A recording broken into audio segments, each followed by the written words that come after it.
Regresamos en Desde Lejos No Se Ve y ya está con nosotros nuestra invitada del día de hoy, lo anunciamos hace un ratito. Está con nosotros Norma Ríos, dijimos, vicepresidenta de la APDH nacional, y vamos a charlar un poco. Norma, gracias por venir, gracias por hacerte este tiempo, después de una marcha tan importante. Sí, gracias a usted, y además me encanta porque es una frase que uso todo el tiempo cuando la gente y generalmente algún militante opina pavadas. Desde lejos no se ve. Claro. Entonces opinar desde el sillón de la casa generalmente no es una buena medida. Hay que estar más cerca Hay que estar en del el tema. campo. Hay que estar más cerca del tema, mínimamente. Bien, Norma, bueno. Lo felicito por eso, digo, recordar esto. En principio, bueno, 47 años del golpe, 40 años de la vuelta a la democracia, me parece que tiene un sabor especial este 24 de marzo. ¿Cómo lo viste? ¿Cómo viste la movilización y en general la ceremonia? Hablábamos hace un ratito de la ceremonia de la mañana del 24, que es la plantación de Sí. árboles de la memoria. Yo trato de alguna manera, no lo olvido, sé que es este año de los 40 años, pero trato de correr un poquito los 40 años hacia el final del año y en ese sentido poner mucha firmeza. Lo decía ayer en el discurso, de que me parece que es hora de empezar a abrirle el archivo a algunos de los tipos y tipas de los personajes que se llenan la boca hablando de democracia y que no movieron un dedo en estos 40 años ni por la democracia. Lo único que hicieron fue joderla. Y al mismo tiempo empezar los otros, en serio, los que nos creemos los buenos, a pensar qué tipo de democracia queremos, porque en realidad yo no quiero una democracia con presos políticos, con mujeres presas políticas, con niños con hambre, con gente en la calle. Yo no quiero una democracia donde tengamos mucha gente una vida sin dignidad. No quiero una democracia donde en realidad se está regalando la tierra, se está regalando el agua,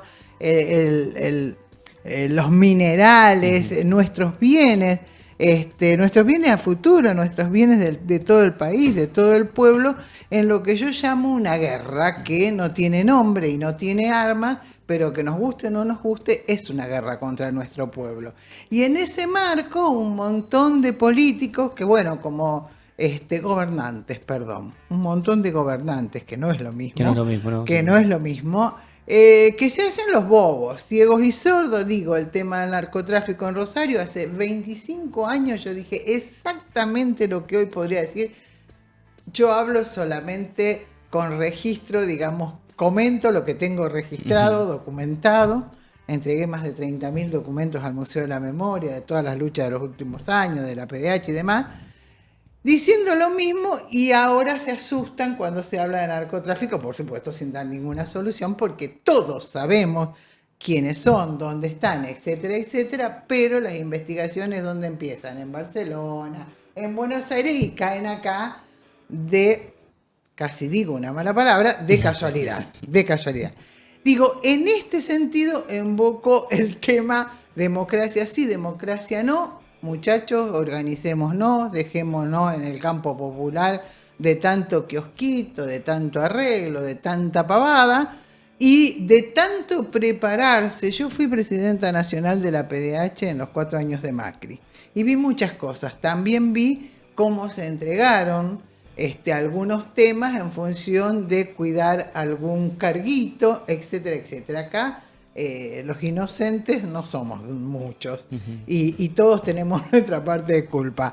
Pero al menos eso yo siempre reivindico: nunca recibimos dinero, no cobramos, no tenemos un padrino o padre político partidario. Nosotros hacemos política todo el tiempo, pero nadie nos dice desde un partido qué tenemos que decir o qué hacer. Ese es un gran mérito de nuestra organización. Entonces, pero hemos visto muchas cosas. Y entonces nos parece que es hora, porque vivimos momentos oscuros. Acabo de recibir ahí un comunicado que en días próximos, no les voy a hacer propaganda, pero va a venir a uno de los lugares de la derecha más cerril, más jodida de la Argentina, acá en Rosario. Va a venir un grupete de señores y señoras entre Ellos participan de un nuevo grupo de derecha para ver cómo restauran la democracia en la Argentina, y entre ellos está Yanina Añez, presa por genocidio y denunciada por la PDH. Yo me fui en el año 2019 denunciando, para que veamos las diferencias entre la Argentina y los pueblos que están luchando de otra manera. Denunciando a Yanina Añez por genocidio. Yanina Añez está preso en Bolivia, ¿no? Y también a Patricia Bullrich por penalmente, por el tema de Maldonado y demás, y no sé en qué momento Patricia Bullrich hasta corre el riesgo que sea presidenta de la Argentina. Esto es lo que diferencia el campo popular de otros espacios, y donde nosotros decimos, muchachos, hay que sentarse, organizarse, unidad de acción, etcétera, etcétera. En este camino, o sea, porque ¿cómo encontramos esto? ¿Cómo logramos esto? ¿Cómo logramos de que los jóvenes de 18 años no escuchen más a Milei y a expertos fascistas de lo peor de la derecha y no escuchen por lo menos objetivamente algunas cuestiones de la historia reciente, que además es el genocidio que se comete en el 76, a partir del 76, el terrorismo de Estado ya venía antes con las 3A y demás, pero hay una fecha donde se marca el comienzo del plan sistemático dentro del plan Cóndor en toda Latinoamérica, que entiendan que ese golpe no fue solo la masacre porque había un tipito malo, fue una masacre para terminar con un proyecto, o la posibilidad de un proyecto distinto de país.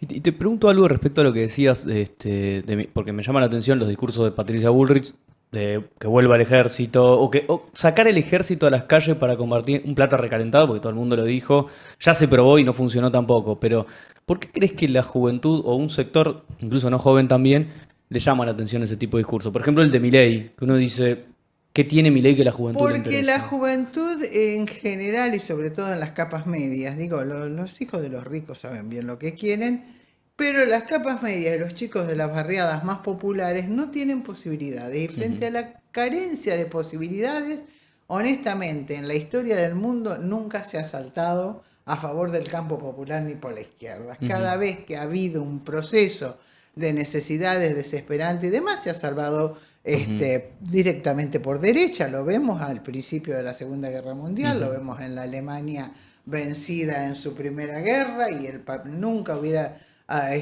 podido sobrevivir un Hitler en un pueblo con comida, con educación, con capacidades y posibilidades de futuro. Esto es bastante sabido, claro, sabido para algunos de nosotros en otra época cuando podíamos leer y todo lo demás, ¿no? Y yo creo mucho en la juventud argentina. Hay sectores de juventud. Yo, por ejemplo, vivo en un barrio muy, muy popular, donde es un barrio de trabajadores, y los chicos a los 20 años se levantan todos los días y salen a trabajar. Ustedes seguramente se levantan a las 6, a las 7, trabajan, estudian, hacen esto, etcétera, etcétera. Tienen hobbies, salen, tienen familia, pero hay otro sector de jóvenes que no tienen eso. Y hay un sector de la capa media, podemos decirle clase media. Yo considero que no hay dos clases nada más, pero bueno, digamos de clase media, esta identidad que los une como clase media, que traen también, siempre tiene un perfil, fue creada, fue alimentada, justamente para hacer un freno a los avances de la izquierda. Desde 1880. 70, 80 en adelante. Bueno, un poco la dictadura hay que leer tiene que la ver con historia eso. de la clase media argentina de Abramo. Un poco la dictadura tiene que ver con eso. Una vez escuchaba que preguntaban por qué nunca triunfa un proceso revolucionario o de insurrección popular que va más allá. Bueno, había varias dictaduras que lo han impedido, digamos. Claro. A mí por ahí me llama la atención esto, respecto a la pregunta de Tacía, es que o sea, digamos, hay en el Estado elementos que no se parecen a Milei, por lo menos en su programa, y sin embargo hay una juventud que se vuelca, no digo enteramente porque hay que verlo todavía, ¿no? Eso está claro, y ojalá que no sea así, pero digo, hay un poco de responsabilidad, digamos, en quién gobierna, no solamente hoy, antes, digo, no para referirme solamente al gobierno actual, ni solamente al nacional, sino al provincial, al municipal y al que quieras, digamos. Aparece, por ejemplo, el joven que le disputa a un profesor el discurso de odio.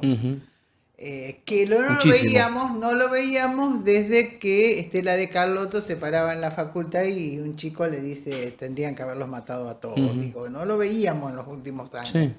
Pero bueno, yo creo que es parte de eso, es decir, son jóvenes de 18 años que no vivieron, que vivieron una etapa muy donde el discurso de odio, es decir, cuando nosotros intentamos y el país intenta salir adelante en un proyecto que puede entusiasmar o no, pero que en los números, yo por eso insistía que el golpe fue un golpe económico que se Ujú. dio para destruir un proyecto de país.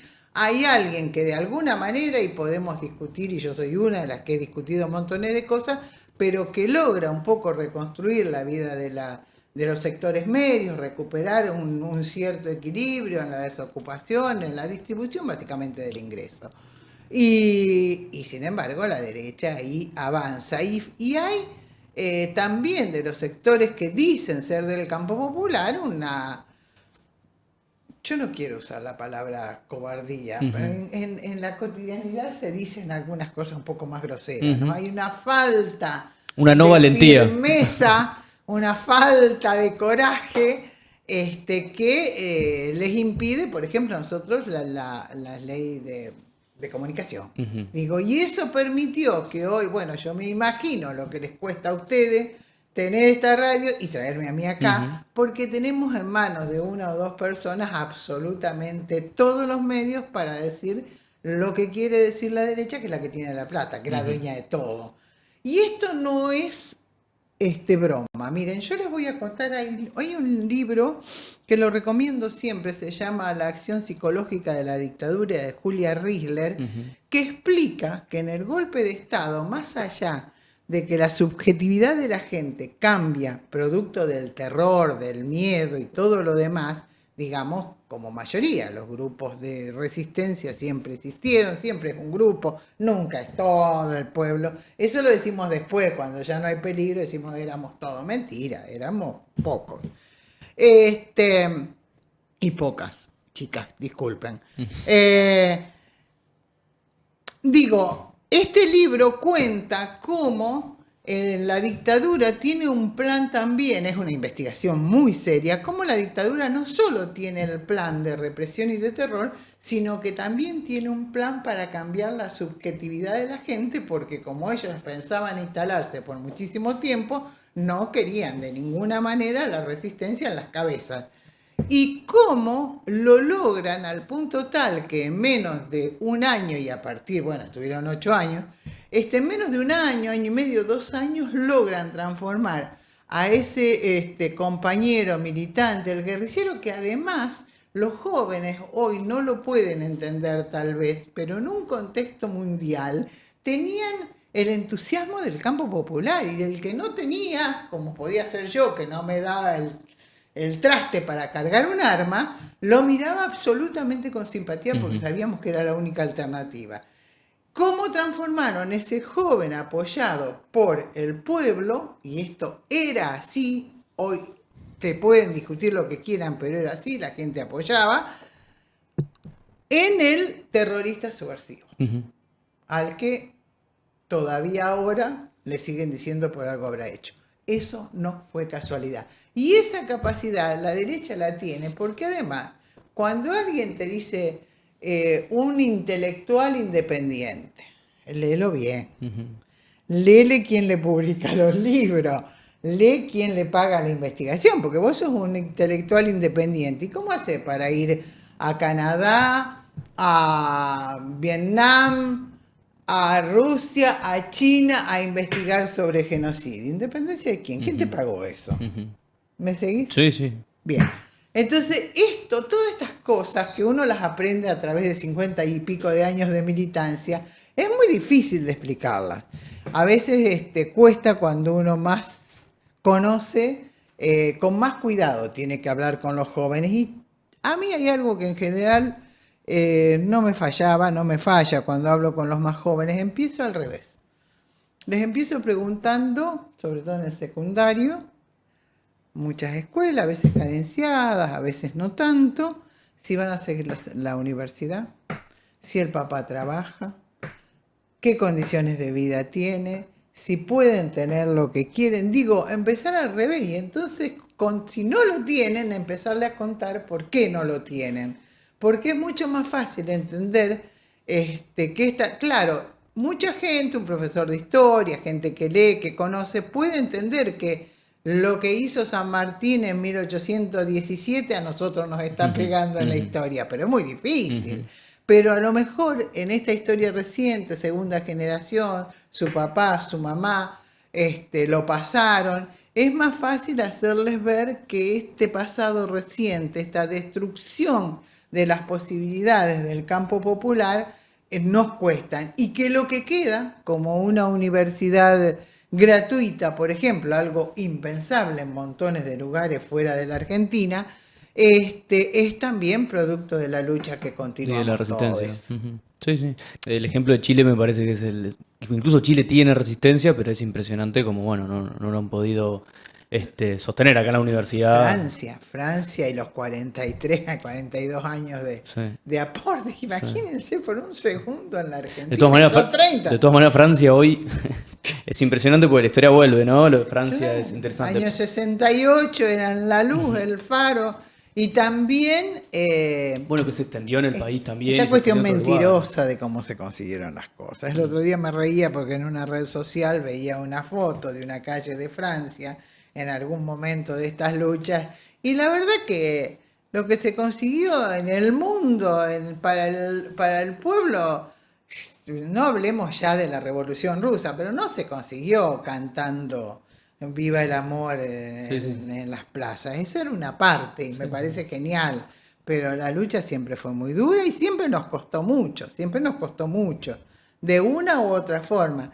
Lo que pasa que hay algunos como yo que somos optimistas histórico, porque además nosotros tenemos una noción de que realmente, o el pueblo, hoy como estamos viviendo, bueno, estamos sufriendo el calor, tenemos las islas quemadas, Ujú. o resistimos o dejamos de existir acá. Entonces yo confío plenamente en que los jóvenes, miren, en algún momento hace 20 años atrás yo recuerdo que hablaba con compañeros del campo popular que se decían revolucionarios y demás, y me hablaban de que, estos de los partidos verdes, y yo le decía, cada joven va a resistir en su tiempo, de acuerdo a su tiempo y como pueda Y a resistir. las Y luchas que haya en su hoy momento. resistir realmente las quemas, resistir la defensa de los bosques, del agua, etc. Hoy es resistir la vida y es maravilloso que lo hagan y que puedan entenderlo. Y si para los jóvenes hoy va por ahí, y va por ahí, porque si no, no van a tener mundo. Abro un poquito la mesa.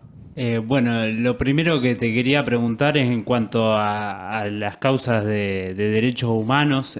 Hace poco vi en la PDH que se reunieron con el Ministerio de Trabajo por una de las causas, la causa FESED vinculada al represor. Estaba vinculado un ex detenido desaparecido, Cacho de María. Ah, ¿Cómo evolucionó esa causa y todas las vinculadas al represor Agustín FESED?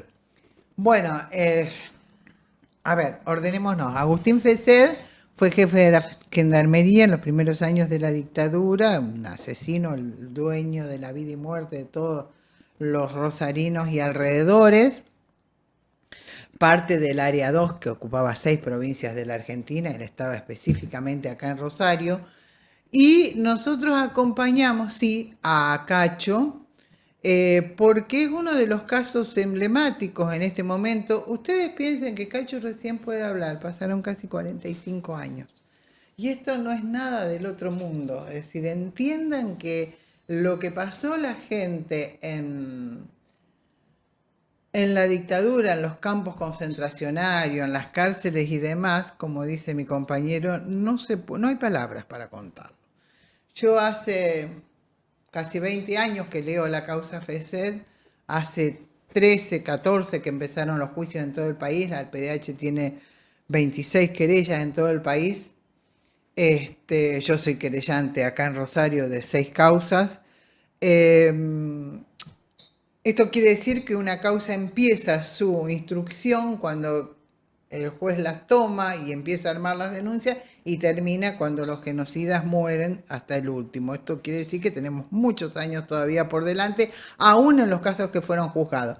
Y los casos que se permanecen sistemáticamente impunes son los del poder empresarial. El caso Blaquier acaba de morirse, nosotros juzgamos y habíamos tenido 4 condenas en diciembre por el caso Burgos, pero Blaquier se muere impune. El caso Echevarne en Buenos Aires sobre el Banco Holgam, cuando Martínez de Hoz les quiere robar a los Grassi la empresa para que Asindar fuera la única acería que queda en el país, también eran 2, un civil. Era el director de la Comisión Nacional de Valores que llevaba hasta los funcionarios de la Comisión Nacional de Valores al campo de concentración para que en la tortura sepan qué preguntar. Y sin embargo el tipo lo absolvieron y al otro, que ya estaba condenado, un servicio de cuarta, aunque no sea de cuarta, lo siguen condenando. Esto hace que Cacho logre tener, digamos, la voluntad de meterse en esto y denuncia que en el Banco Municipal, lo llevan en el año 77, si no me olvido, lo vienen a buscar, la patota al banco, era muy común, y el gerente, que yo siempre digo, siempre se pudo hacer algo, seguramente podría haberle mandado a avisar o hacer seña para que lo lleven por la puerta de atrás, y en todo caso lo agarren un mes después o nunca, pero en vez de eso lo mandó a buscar, lo llevó al escritorio de él y ahí se lo entrega a la patota. Él sale de ahí, el banco no hace absolutamente nada por él. Algo que hicieron muchas empresas, pero una cosa es la empresa privada y otra un banco estatal, por eso la responsabilidad del Estado, y se lo llevan, bueno, es detenido, qué sé yo. Como todas las personas, él no pudo trabajar un montón de tiempo después, tuvo que salir, fue perseguido, digamos, los servicios de la patota no te dejaban en paz. Vos estabas 3 años, 4 preso y cuando salías se te paraban en la esquina y te decían, te estás portando bien, porque mirá que si no, hay cosas que necesitaríamos años para contarlas. Entonces, bueno, Cacho nos dice que él nos pide que como APDH, como tenemos todos estos antecedentes y este conocimiento del tema, y fuimos al Ministerio de Trabajo y está en trámite. Se está tomando porque la primera presentación que le hacen nadie le presta atención. Y bueno, ahora ya estamos con abogados y todo. Supongo que nosotros estamos como apoyo, tiene sus propios abogados y demás. Bueno, nosotros también tenemos abogados para las causas de lesa humanidad que no cobran, son todos voluntarios. Pero él tiene sus propios abogados y nos parece bien. Él pide... bueno, lo que uno pide de resarcimiento es lo primero que reconozcan que era cierto. Segundo, que puede ser desde una disculpa hasta un resarcimiento económico. Eso no entra dentro de lo que nosotros podemos decirle. Es parte de la discusión de él con sus abogados. Pero es muy, muy importante que él haya podido tomar esta denuncia y la haya llevado adelante, por lo menos. ¿Y cuál crees que es la principal deuda que tiene todavía la democracia en cuanto a los derechos humanos? Yo particularmente pienso que hubo un montón de cuestiones que no se pudieron saldar, hay un montón de leyes que vienen desde la dictadura hasta acá, el tema del endeudamiento externo. La ley de identidad financiera. La ley de identidad financiera. La ley que nos hunde a todos y todas. La ley de identidad financiera viene de la dictadura, hay montones de cosas. Pero... creo que básicamente lo que no se puede terminar de saldar de la dictadura para acá fue, por ejemplo, que se pagó una deuda que sabíamos que era ilegal, que nos costó muchísimo, que eran las 70 empresas que habían puesto, que habían estatizado sus deudas privadas y se habían robado la plata. Y cuando terminamos de pagarla, viene un gobierno y se pide 40.000 millones de dólares y se lo vuelve a chorear y vuelven a cambiar el gobierno. Y yo hablaba ahí de la cobardía. No tienen con qué hacer nada contra Hacienda, no tienen con qué hacer nada por esa deuda externa que vamos a seguir pagando hasta los nietos de ustedes. Es decir, hay una sensación de que de golpe faltaría un poco de coraje, ¿no?, en los gobiernos del campo popular, o que al menos se dicen del campo popular, para tomar medidas con algunas cuestiones que la derecha no tiene empacho en hacer cualquier tipo de trastada. Miren, cuando hablaron del 2x1 lo paramos nosotros. Cuando hablaron de los jueces por la ventana, yo tengo la denuncia hecha. A veces uno es muy estúpido. Hecha la impugnación a los jueces que metieron por la ventana y después los votaron en el Congreso. Digo, estas son las cosas que yo hablaba antes de las negociaciones y demás que te vuelven loco. ¿Qué es lo que nos queda pendiente? Y nos queda pendiente, mientras un chico esté con hambre en la Argentina y que no puede ir a la escuela, a nosotros nos queda pendiente todo, digamos. Convengamos que hay un montón de cosas buenas, se intentaron y demás, pero no alcanzaron 12 años contra 4 que sirvieron para destruir absolutamente todo. Y yo no tengo simpatías partidarias, pero esto es una realidad. No es lo mismo tener el 5% de desocupación que tener el 20%. No es lo mismo poder llegar a fin de mes y tener plata para comprarte, qué sé yo, un aire acondicionado en cuotas con 42 grados de calor en Rosario a la sombra, que no poder llegar al día 10 porque no llegás. La gente que en dólares a lo mejor ganaba, qué sé yo, $1.000, ahora está ganando 100. Evidentemente eso pasó y es real. Y creo que la democracia, a pesar de todo, porque nosotros lo que queremos dejar en claro, y cuesta mucho, es que ahora nos cuesta mucho transmitir y que se entienda, aún en los militantes del campo popular, la ferocidad, porque uno no quiere ser morboso, la ferocidad y la crueldad, el cinismo que tiene la derecha. Y que la derecha son los 2 o 3 que conocemos, pero son todo un montonal de cómplices que permanentemente nos están tirando cosas, ¿no? Porque vos podés nombrar 2 o 3 y de golpe cuando entran en la zona oscura que ya no pueden ocultar y lo tienen que perseguir, bueno, lo tenemos a Pepín que lo busca Interpol pero lo encuentra un periodista. Están totalmente cuidados y perseguidos, y entonces ahora están hablando del narcoterrorismo, cuando en realidad acá es una barbaridad. Acá hay narcos porque la gente en el barrio muere y los que disfrutan de las ganancias de los narcos están en los barrios privados, en las torres de la ciudad y viajando por el mundo. Digo, y esto lo sabes todo. Y entonces tenemos 5 fiscales presos, 2 jueces presos, una vicegobernadora que le regalaron una quinta y no pasa nada. Eso es una deuda de la democracia, esta falta de justicia de este poder judicial paralelo. Es un poder paralelo y va a ser para este y para cualquier gobierno de turno, ¿no? Y en cuanto a la irrupción de Argentina 1985, que fue proyectada en la Quinta de Fun, en un centro clandestino, después en varios cines, ayer se pasó gratis en las plataformas, ¿cuál es tu mirada acerca de la película? Yo, con respecto a 1985, la hago muy corta. Yo también opiné en un libro que escribimos, Cine y Derechos Humanos, sobre cine, un montón de militantes escribimos sobre películas. Después, hace poco escribimos sobre que el cine cubano, vino el embajador, nos felicitó, qué sé yo, porque opinamos como militantes, no como especialistas. Y yo escribí sobre La Noche de los Lápices. Es una porquería La Noche de los Lápices en función a la realidad. Pero ¿qué pasó?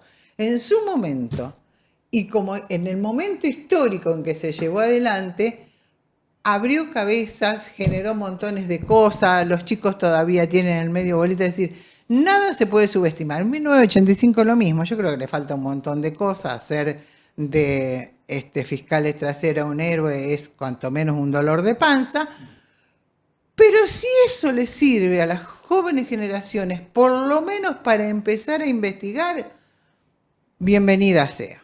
No ganó el Oscar.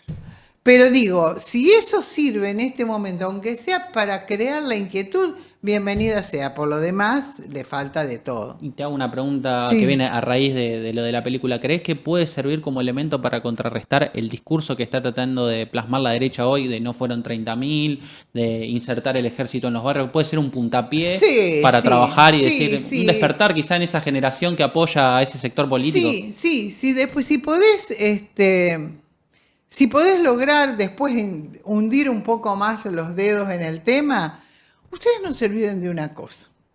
Yo probablemente lo sepan, son gente preparada. El primer decreto de la Junta Militar, el 25 de marzo de 1976, ataca todo lo que tiene que ver con la educación, maestro, magisterio, facultad, etcétera, etcétera, etcétera. Pasaron 40 años. ¿Ustedes qué se creen? ¿Qué tipo de maestras hay en general? No es fácil reponer generación tras generación de silenciamiento. Hay maestras maravillosas, me escuchan, me van a estar puteando una semana, lo saben, son amigas y todo lo demás, pero cuesta eso, ese cercenar la libertad de pensamiento, etcétera, etcétera, fue lo que más nos ha costado. Y además, ¿a dónde vas a hablar con los chicos? Y vas a una escuela. Y es lo que más nos ha costado en estos últimos tiempos. Por suerte, los jóvenes, digo, yo a veces es como que hago, como si fuera la misma cosa. Uno pretende que ser joven y rebelde es lo mismo. El problema es que también puede ser rebelde para la derecha, ¿no? Y de la peor. Y- Puede ser neonazi y rebelde. No, de hecho, a esto me quería referir porque, bueno, nos referíamos recién a Milei, nos referíamos bueno, a Macri, Bullrich, digamos, la derecha que está más revelada en un punto que es explícita, digamos. ¿Te parece llamativo o no? Y quiero saber por qué no en todo caso, o por qué sí, las declaraciones de Bernie, por ejemplo, que es ministro de Kicillof, pero dice que su sueño es lo de Bukele, o que lo que hace Bukele es lo que en realidad le robó la idea, parece.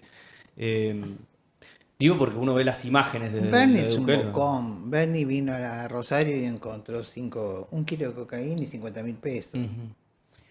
Nadie dijo que la derecha esté solamente en algunos partidos o en algunos grupos. Tenés algunos otros, lo tenés a Milani también defendido Ujú. a sangre y fuego por alguna gente. Yo estuve en el juicio en Tucumán. No, me parece que Milani por lo menos no habla. Lo de Bernie es como... Sí, pero tiene sus expectativas, aunque Ujú. hasta de ser presidente. Ujú. Bernie es un típico inútil bocón que además no resuelve nada si no es por la fuerza. Yo la verdad que no es que lo subestimo, es que es de esos personajes que más vale lo dejarían fuera de todo lugar oficial o semioficial, ¿no?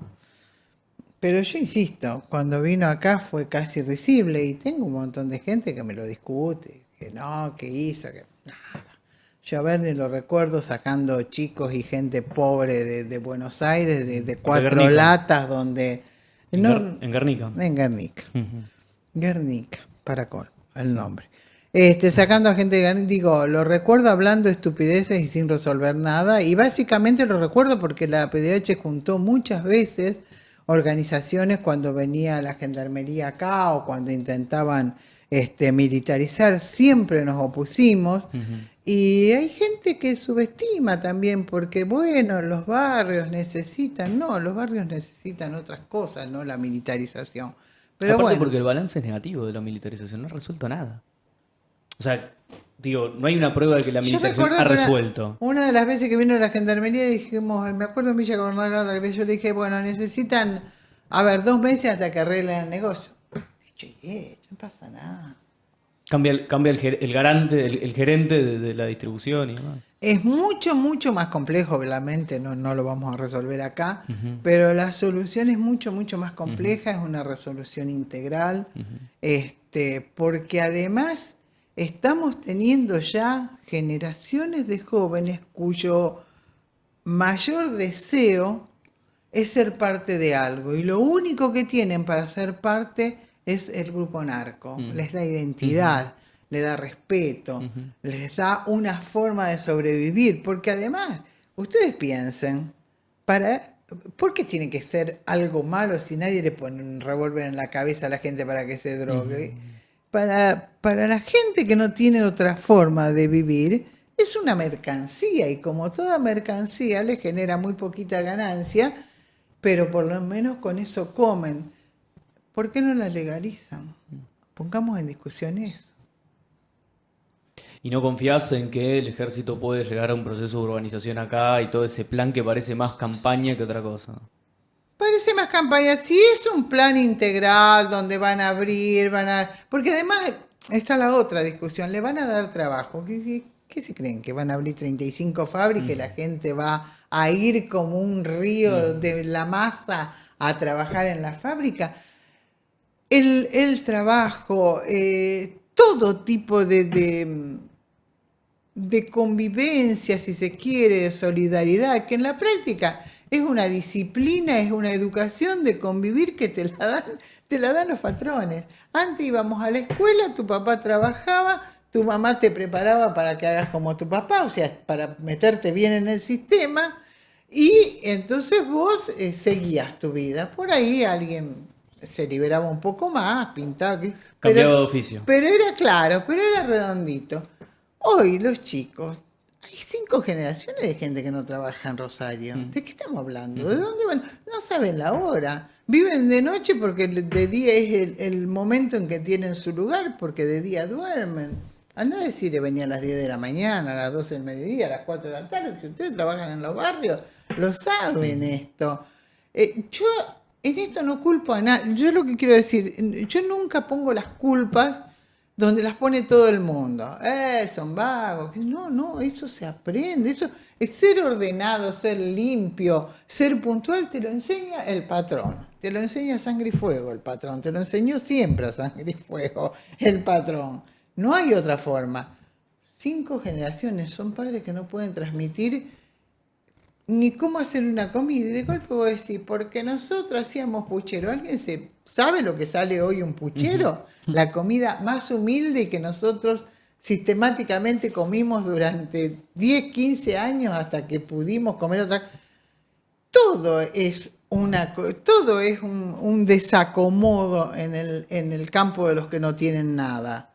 Entonces, ¿qué te crees? ¿Que a la gente no le gustaría tener una mesa, comer todos juntos? Es bueno que el Estado te dé un comedor, es bueno que haya gente solidaria que pierde su vida para hacer un comedor, pero ¿no preferiríamos que esos chicos coman en la mesa con sus padres? Nosotros comíamos, yo siempre recuerdo que dividíamos una manzana en 4 de postre, pero la comíamos papá, mamá, hermanito, hermanita, en la casa con un repaso, con un mantelito que la mitad blanco, la vieja lo dejaba, ¿viste? Te querían hacer blanca, vos te imaginás, a mí te raspaban, la vieja te dejaban morada para que sea blanca, no, era negra, mi mamá era rubia de ojos azules, y yo no iba a ser nunca como ella.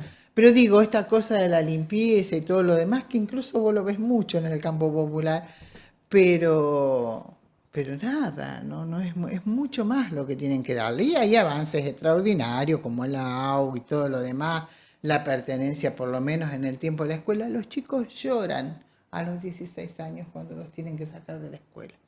Muchos chicos lloran, no quieren salir de la escuela. Porque hay una etapa donde el chico sale de la escuela, deja de comer y hasta que no decide hacer qué cosa con su vida. Si es que a los 20, 25, no sé, uno sueña con que encuentre un laburo más o menos decente o alguien que lo ayude, es como que de los 16 a los 20 y pico el tipo no come, no hace nada, es una boca que nadie puede alimentar en la casa.